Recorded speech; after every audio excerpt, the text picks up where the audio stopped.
Hello and welcome. The previous episode we were at the Wat Pratunam temple complex. This short video is a museum on the third floor inside the giant white stupa. We later went back to our hub, the hotel, late afternoon to get changed and go out for the night market in Pratunam. To get to the night market we chose the ferry. It's a quick and efficient way to get to Pratunam area, and the station is near the Amari Hotel on the block where the markets are within. The Pratunam day and night market is at Thanon Phaya Thai. I'll pin that in the instructions below. The Thanon area is a large busy block, and you need to be going to the Amari 5-star hotel, which is on the corner of Petraberry Road and Ratchaparop Road. Bangkok Sky is a 4-star hotel. It's quite tall and you can see it from most places. It also has a colourful banner draping down onto it. So if you get to the Amari Hotel, you should be able to see the Bangkok Sky, and go in that direction and you'll come across the day market and the night market. You can take a taxi or a tuk-tuk. It'll be slow and a shopping scenic way to get there.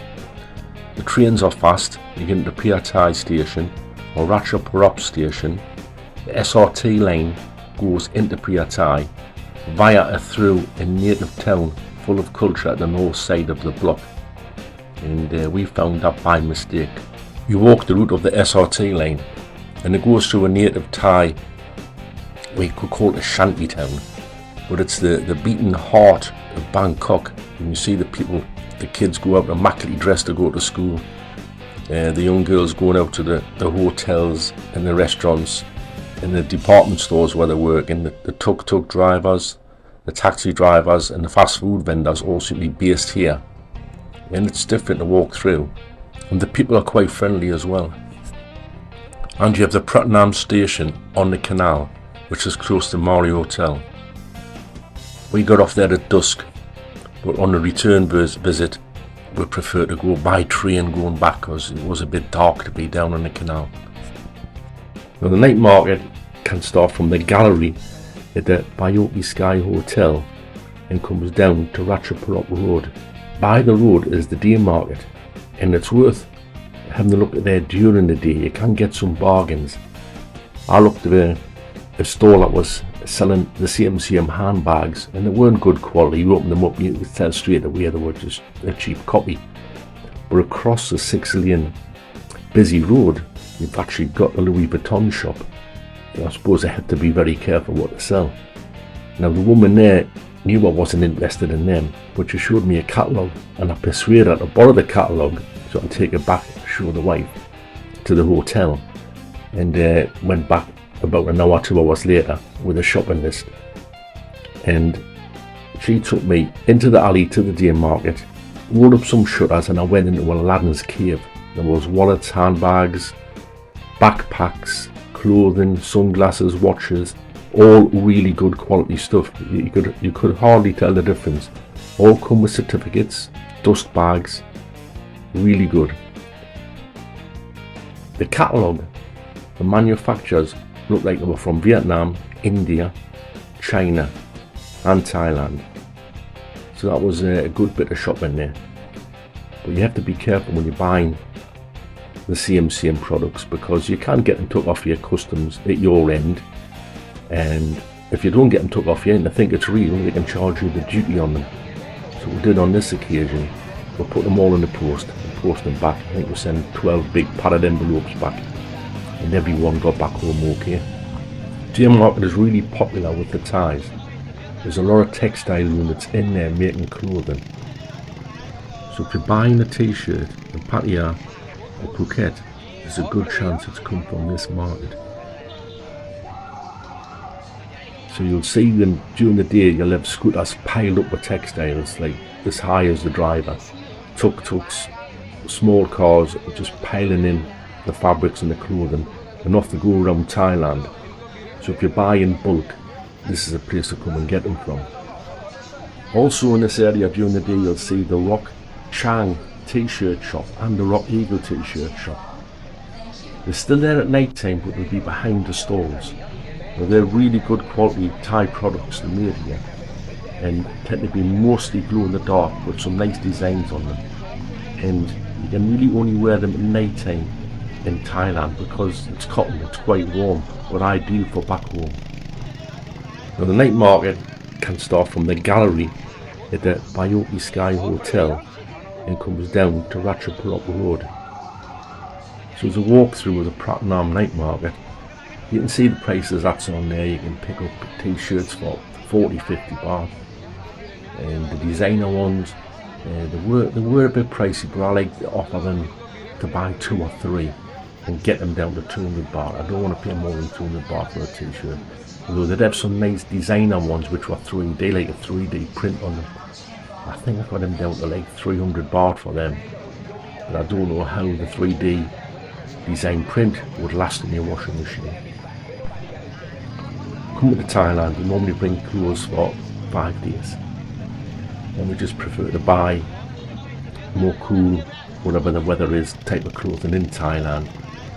And then when we've got more time, we can go to the laundrette and wash. We'll have a shop do the laundry for you, providing that we're going to be there long enough to pick them up the next day.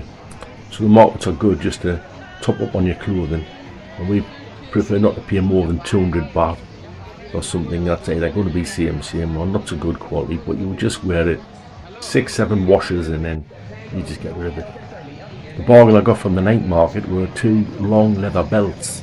They'd go around me twice, well, maybe 1.5 times. But I had a indestructible carbon fibre suitcase which the luggage handlers managed to tear the handle off. So it's a couple of belts just to tie them up. And I got them down to 100 baht, which is like £2, €2, $2 for 2 good quality leather belts. And funny enough, me suitcase, it came from Thailand, this carbon fibre suitcase, and I had them there, but they were 3 times the price they were before COVID. I thought that was a big jump. So paying that type of price for a suitcase, I'd rather just buy one back home. So the belts just supported the suitcase and the things I would be taking back home. You see, the night market is quite busy. I don't suppose it matters what day you're there. If it's tourists that's doing the shopping, it's always going to be busy. But I've never had any problems with pickpockets or things like that. You just have to be aware of where you are, what direction you're going. You should be aware of that cars use the streets as well, especially the emergency services, so just be aware when you're stepping out on the street that there's nobody trying to get by, whether it's a tuk-tuk or a fast food vendor. There's always plenty of places to stop for a bite to eat or a cool drink, and you've even got your weed shops here as well. So there's plenty to do just to have a break from the shopping. And remember that shop that you first saw, that you should have bought something there, and now you've got to go and find it again.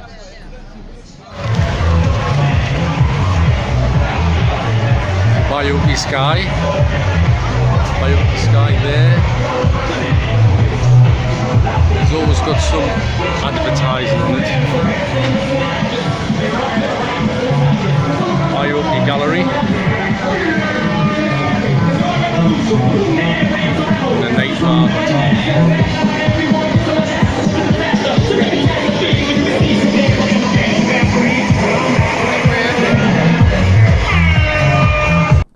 That was the Pratunam outdoor night market.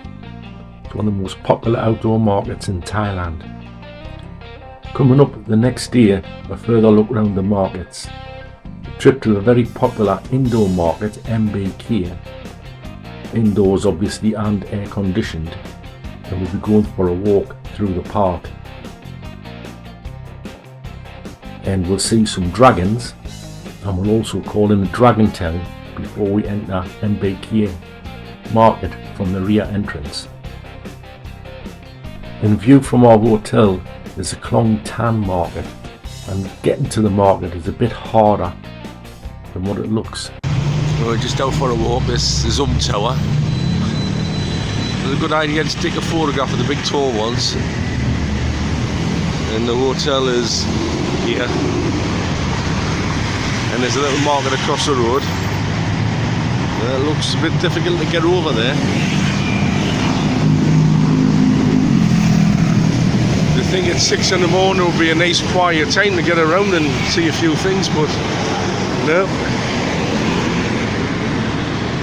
it's busy.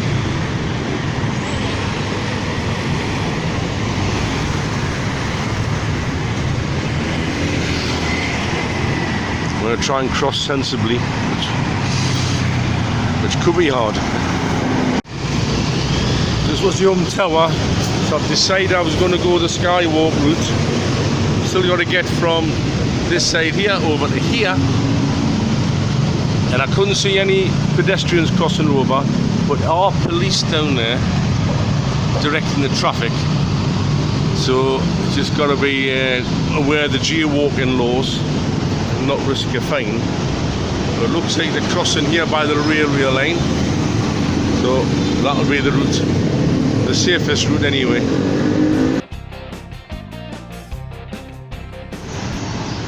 So under the train station of the Sky train, we're trying to get the market over there. There's just a lovely food place just here.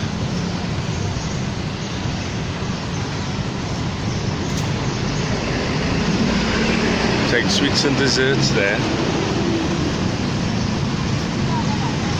Fresh fruit, it's always nice of fresh fruit. Kebabs, cool drinks. Because I used to just go to a family market just over here, but it didn't survive the COVID.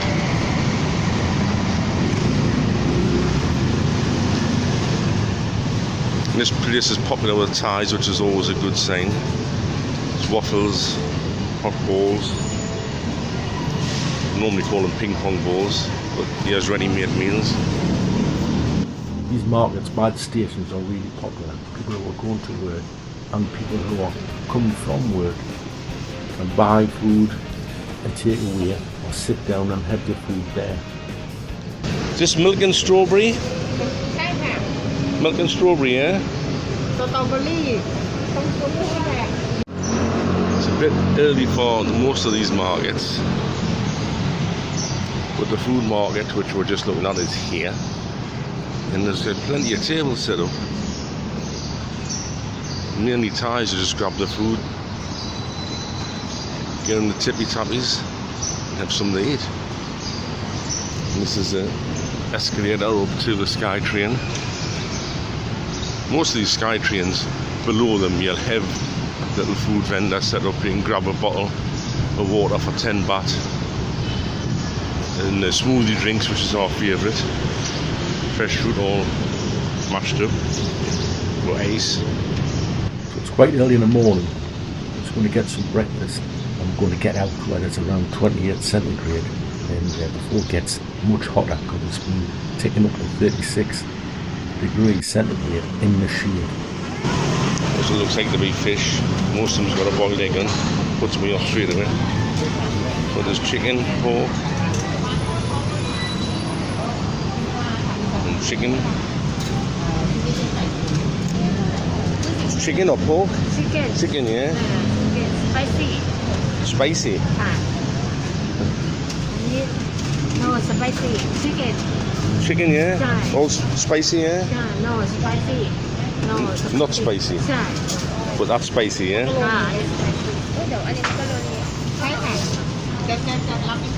Well, I'll take a pack for the wife because she likes it spicy. No spicy. No spicy.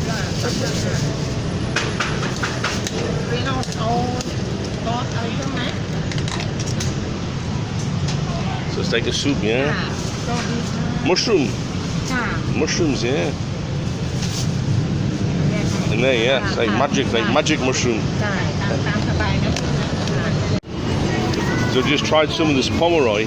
My friend used to have an orchard of these in Cyprus, and I've had it this colour, but I've never seen it red before, so I'm going to try one of these packs.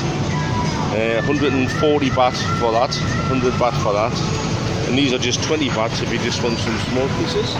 This is very refreshing. This is the lovely lady who serves me just across from the hotel. So here at our hub, this is the SRT line. This is the oldest train network in Bangkok. And as you can see, the passengers are being squeezed on, and it is full. But this is the inbound train. We're taking all the Thai workers into Bangkok itself. And we'll be just as busy outbound by evening, afternoon, taking the people from Bangkok back to where they live, which could be 50 or 100 miles away. See why it's a busy interchange section with the police there, because there's no traffic barriers coming down. You must rely on the police to stop the traffic, beep the horn, and go across the road, and it's a busy road as well. You can also get the early train here down to the border and cross to Cambodia. You can get a ticket from the main centre and catch a train there, and it's probably the best way to reserve a seat. So yeah, it's going opposite way to Cambodia, so it's going into Bangkok. Very possibly all the workers, and it is ram-packed, it is chocker. And off it goes. Now you notice there's no platforms, so you're hopping off and hopping on. As I said, there's no barriers. Just relies on the beep of the horn, and it just pulls out across the road and makes a claim. Definitely does at night time, but at this moment there's a police guy directing the traffic up there. And health and safety wouldn't let it happen in our country, but this is far more reliable, and the real system's amazing here. So this is a market. It took a while to get here, come from the hotel, just because the road's so busy. And then sit down food, coffee, a lot of fresh fruit. But like I said, I've already made a purchase now, just looking for something for a cool drink and then just see what's here.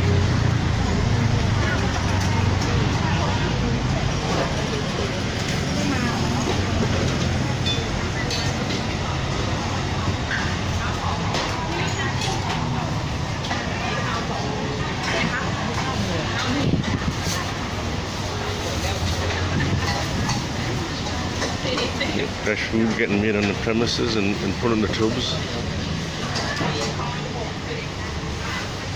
Salted fish.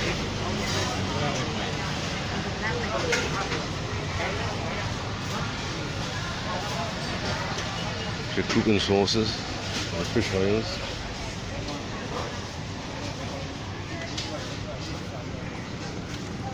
Fresh fish. They always have like turned down heads that they're fish. They call them the dory fish from the sea.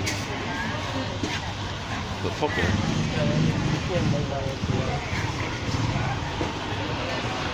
Green shoots.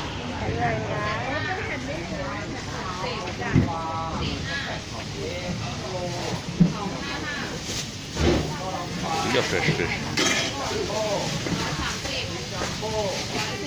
So freshwater tilapia and mackerel type.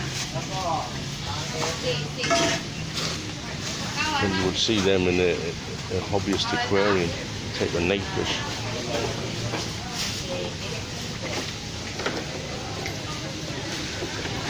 They look like gouramis.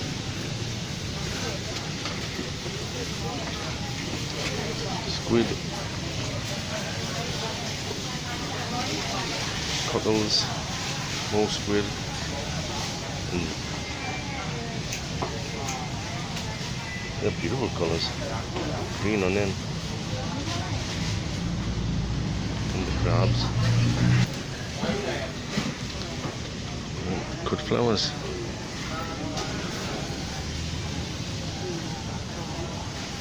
sweet potato, corn. And the lettuce looks fantastic, the lettuce.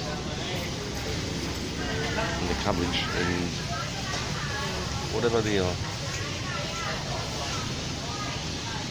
This is all your fresh greens that are going to make up your Thai dishes.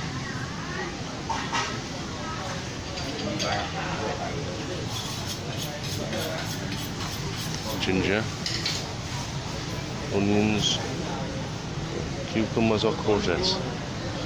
Something just went running around there.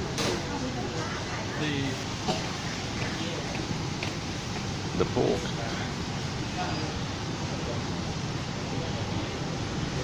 I'm not keen on the pig's trotters.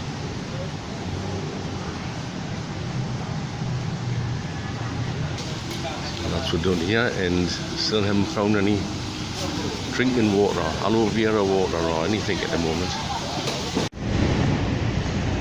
So you're never far away from a field. So we've got a chicken, salads and noodles. And we got spicy noodle chicken, the veggies. And we're trying to bottle this. It's not yogurt, it's not milk. It looks like strawberry jam on the bottom and God knows what. We'll give it a try. So the 2 meals there and the bottle come to 115 baht. And that's for Pomeranian and that's for bottles. And that's a bit shopping done for this morning anyway. But that water will be gone by dinner time. So after breakfast, we caught the Sky train and headed towards Benchakitty Park. Now on the way, the first stop is Hugh Mac, and on the right hand side I just took a still photo here. This is like a graveyard for coach and trains, and it's the National Railway of Thailand. I don't know if this site has been covered by any urban explorers. I'll have a look out on YouTube. And this is like 2 kilometers of just coaches and rolling stock that's getting reclaimed by the jungle. I'd imagine sometime soon it'll become very expensive real estate. We'll change rail networks at Phaya Thai and get on the blue line, the underground line, to the Queen Sirikat National Convention Centre, and that's at the edge of the big park that we're going to go for a walk around. This is Swan Benchakitty Park. Getting off from the train station, the pretty building on the edge of the park is the Queen Sirikat National Convention Centre. Of the many things that happened inside the convention centre, the whole Thai government met here and they froze the prices on the energy and subsidised the road fuel. This kept the Thai economy ticking over with just 2.5% inflation. Of course that's now changing. In 2024 you'll see prices going up. Although the exchange rate for buying Thai baht should be better. Land from the Thailand Tobacco Company was turned over to the Queen Sirikat in 1992 on her 5th cycle, the 60th birthday. That's 12 years per cycle in new money. That's the lake on Benchakitty, the forest park. The park was upgraded, and in 2004 work started on the convention centre, and the land which formerly belonged to the Thailand Tobacco Company donated to Queen Sirikat was expanded. The lake, you see, is built by digging and reclamation. It has a 100-metre long stage which opened in 2014 with live performances. There's also a boat in the lake where you can hire boats as well as bicycles and ride round the park.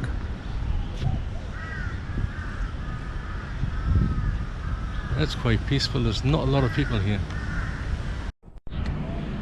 If you're familiar with the park pre-COVID, it has now changed and is commonly known as the Forest Park. 650 million baht was spent on expanding the Benchakitty Park into the Forest Park, expanding the size to 72 hectares. With elevated walkways, wetlands, rare plants, cycle paths and an outdoor amphitheatre. The expansion fully opened in 2022. This is a gift from the people of Singapore, or the government of Singapore. Like some lime with a fish body. And it's for the people of Singapore living in Thailand since 2005. In the offerings, you see them yellow flowers in the offerings. That's these yellow flowers here. They're big. The size of a big apple. This is where they're dropping off. The tree, like, no leaves on, but just bunches of yellow flowers.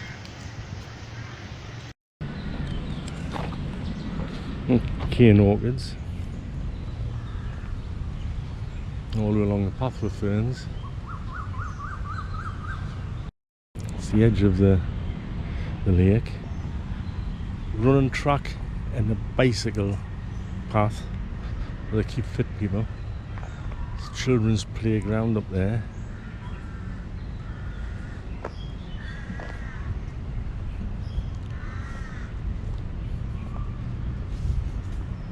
I've seen a few people just lying down to sleep. I feel like joining them. 33 degrees it is today.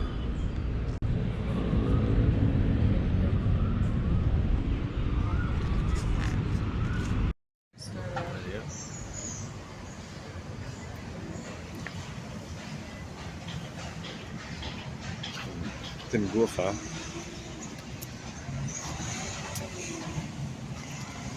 Gone forever. The forest park, with its marshland and wetlands, makes for good carbon capture, providing plenty of fresh air for the people in Bangkok. The park gets really busy early in the morning and in the evening and around lunchtime, but now, in the heat of the day, it's a bit too hot to be here, especially to go over the marshland and wetlands, which is the skywalks and the platforms you're out in the sun. There's plenty of water plants to see, butterflies, dragonflies, amphibians and birds. The butterflies are very pretty when they're in flight, but when they land, the wings close to protect from predators and can be a bit difficult to see. The dragonflies, however, when near land, they look very cute. It is an oasis in the middle of Bangkok.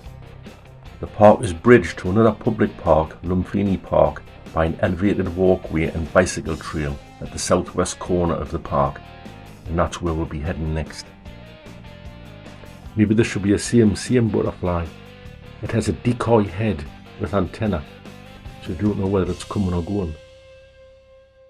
This is Lumpini Park.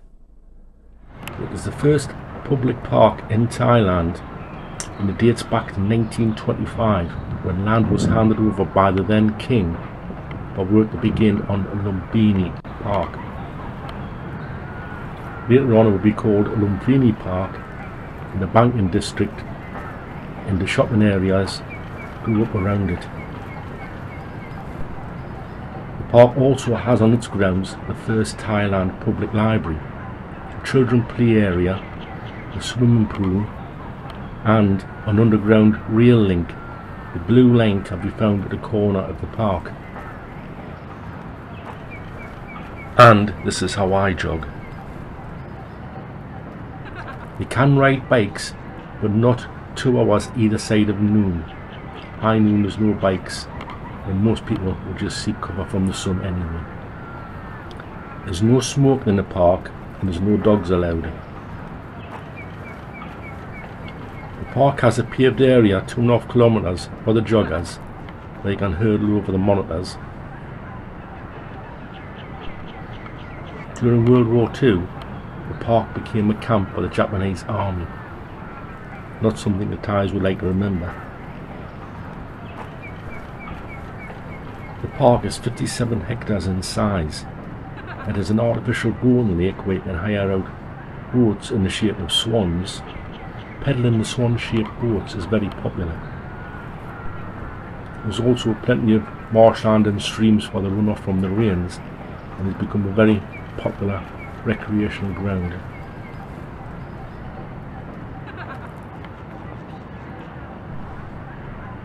You may have seen a viral video displaying a monitor in a convenience store scrambled along the shelves. That store's not too far from this park. Preferred natural food for the monitors is a tandam catfish. It's a cross between an eel and a tadpole, and they come to the surface to breathe air, and the monitors can catch them in the water and drag them out, and then beat their heads in and tear into the flesh of the body, which is more of a skin, with sharp needle-like teeth for eating prey and just tearing pieces of flesh from it. This Loricaria, the armoured catfish from the Amazon, is too tough for it. It's just wasting its time. It can't get through the armour plate. In the park you'll see the flower beds. There'll be movement in the flower beds where you would expect to see small birds hopping about between the flowers and the plants. Are actually small monitors about the size of your hand, and they're quite common in this park. And I noticed that back home My local pet store, reptile store, they sell for £400 each, these monitors. And there's one thing I've noticed in the park is they have cats in the park. I don't know whether cats prey on the little monitors or they just stalk them through the bushes. Maybe it's a lack of dogs in the park and they feel safe.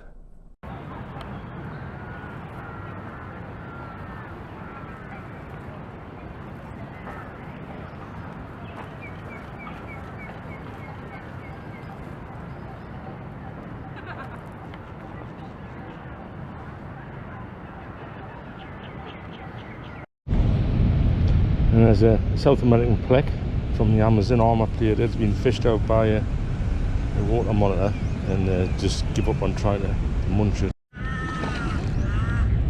Although they're known as a freshwater monitor, later on we were to see them on the beach and swimming in the sea. And yes, it tastes like chicken. As it's quite hot and there's no cloud in the sky, we decided we'd take a tuk-tuk and travel the 1.6 kilometers to the University Centenary Park. University Centenary Park is a new park inspired by the late number 22 King, completed in 2017 as almost 5 hectares in size. And you can get around it in around 30 minutes, a lot quicker than the other two parks. The park serves as a rainwater detention basin. Overdubbing the sound again is a lot of power tool noise from a team of gardeners. We saw this at the other park, middle of the day, and they're out watering the lawn, watering the plants.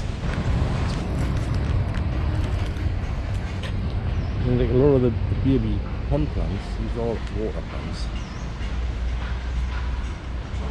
Next to the birds of paradise plants, and it must be waiting for the heavy rains because these would fill full of water and they just overflow down till eventually the overflow will run out to the sea. We've got loads of parks like this in Bangkok because they needed to get that much rain and they need to get it away quick.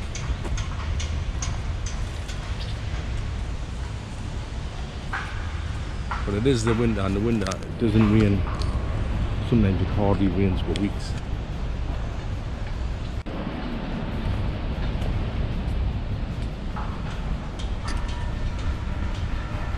I think the deeper you go down, it is water in. Looks like a bird of paradise. It's good to take in a park. You'll find a policeman at every entrance and it helps keep the park safe and tidy.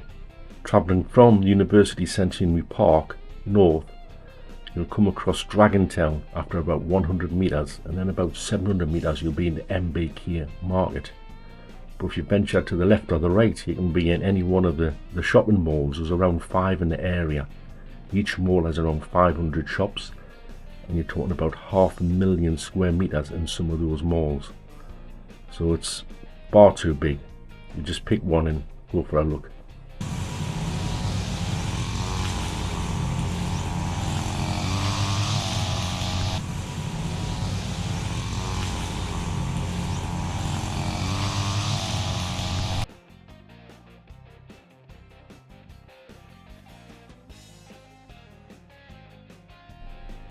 Lack of rain has caused a drop in the lower pool and your chance to oxygenate it by bike.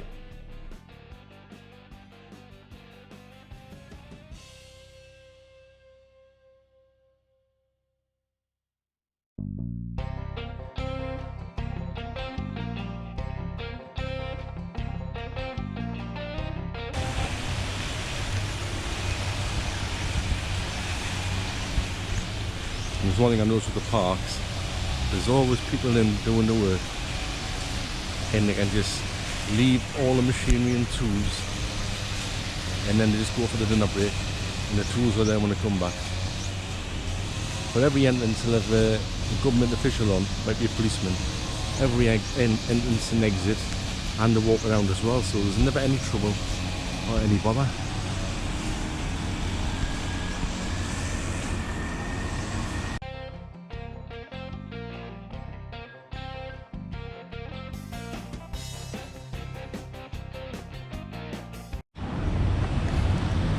So Dragon Town is down here on the right.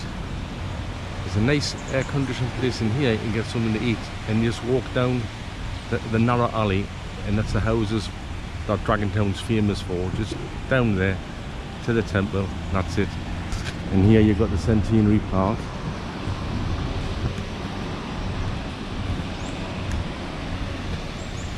And further past this park, you've got Lumpini Park and then the Forest Park. So this is Dragontown. If you're at the MBK or the Centenary Park, it's pretty much in between the two. You can walk it, we half walked it, and then the cloud burned off and really hot, so we just got a tuk-tuk the last few hundred meters. And there's some nice camera shots, camera angles. Well, these houses look quite nice. On the other side of the temple, obviously where the poorer Thai people live. So you might come across, where you will come across them first and think you're in the wrong area. But just head for this temple.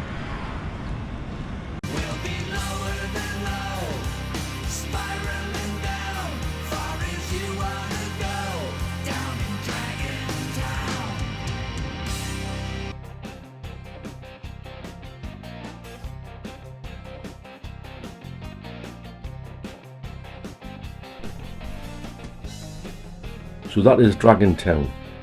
So unless you're taking a couple of hundred Instagram shots, you can be through here in around 10 minutes. Take a few shots, have a look around, and be off to the mall or the park, or for something to eat.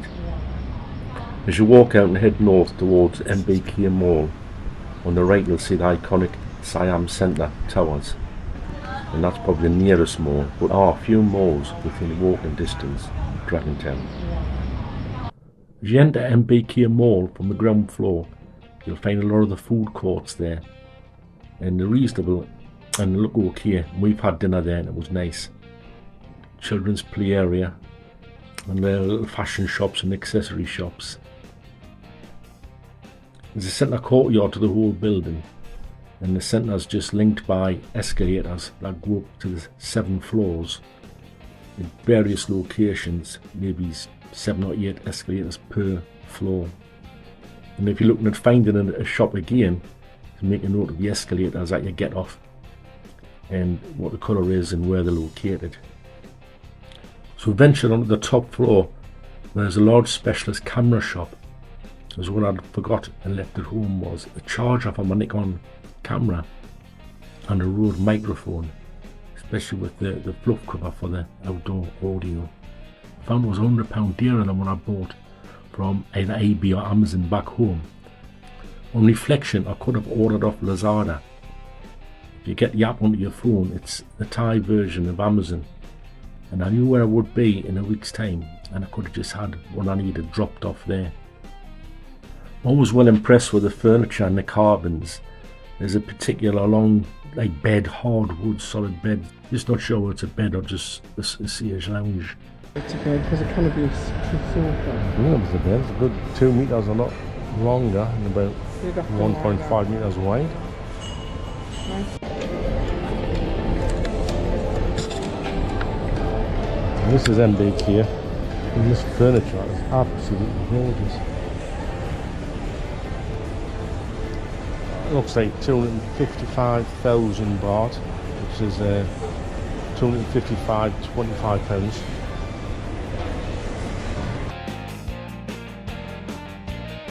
Got mother of pearl on here. Kingfishers, birds, pheasants.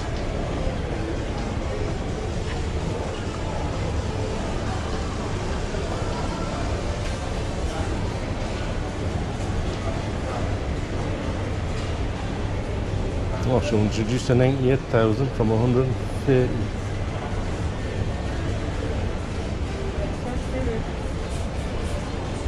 Oh, just almost 3D.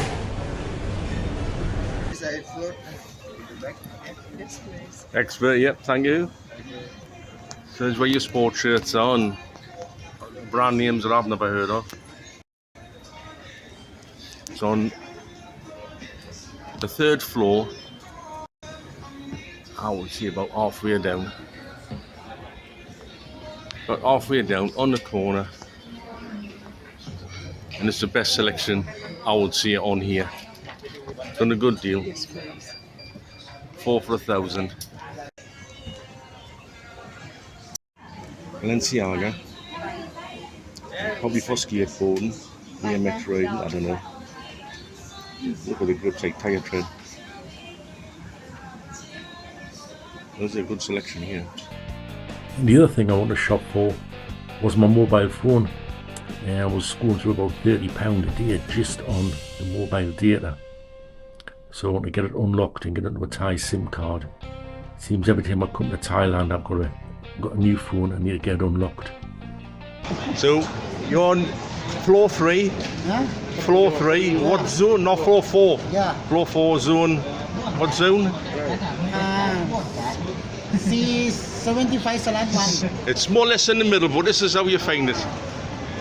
Escalator up, escalator go down. In the middle, and he's here. Unlocks your phone, sorts your phone out, gets rid of your home tariff on your mobile and your data, and you get unlimited data for the month. And that was $499 everywhere you go. Thailand, Cambodia, Vietnam, Laos, all free. This is the guy to see. Most popular floor for the Farang to visit is the 3rd floor at the rear as you come off the skywalk from Dragon Town. In the rear of the 3rd floor you'll find a lot of the textiles, shirts, suits, shoes, etc. And there's a lot of bargains being made. There's Farang there doing deals for not just for 3 or 4 items but for like 20, 30, 40 items. You can knock them down in price. So the same guy that sorted out my SIM card and the phone is the same guy I got the Nikon charger from, and he was cheaper than the specialist camera shop on the top floor. So we're on the 3rd floor, opposite the BTS train station, so you're going to walk right to the far end. So here's your suits, your designer shirts. I mean, you will find them in other parts, but the most of them are here. There's this little area here. So if you're travelling late, these markets are absolutely ideal. You can just come and fill up your backpack, whether it's beach gear or hiking gear, and it's not going to cost you a lot of money. It is open early, about 8 AM till 10 PM, but I found when I had to go back to the shops again was that if they're having a bad day they'll close early, if they're having a good day they'll close early. And the good time to catch them is probably around dinner time up until 4 PM. Suits, fabrics.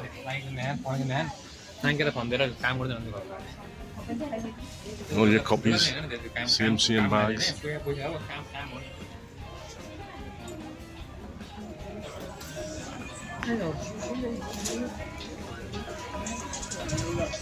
Surf tops.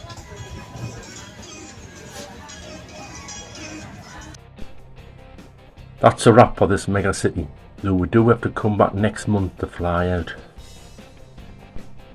And we'll have a spectacular place to show you, even if you are not that mobile. We will be touring south tomorrow to the beaches and the jungles, and I will tell you now the wheels come off our wagon pretty early, so do subscribe.